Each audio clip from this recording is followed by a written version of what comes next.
నా పాదములు జారిన వేళ నీ కృపతో నన్ను ఆదుకొంటివే.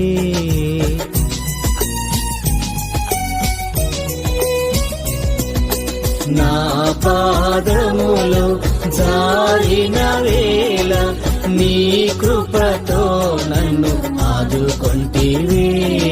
నీ ఎడమ చేయి నా తల క్రింద ఉంచి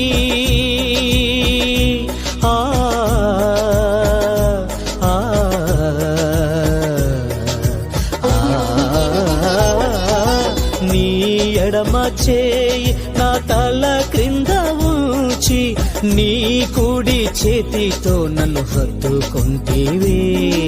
నీ కుడి చేతితో నన్ను హత్తుకొంటివే. నా పాదములు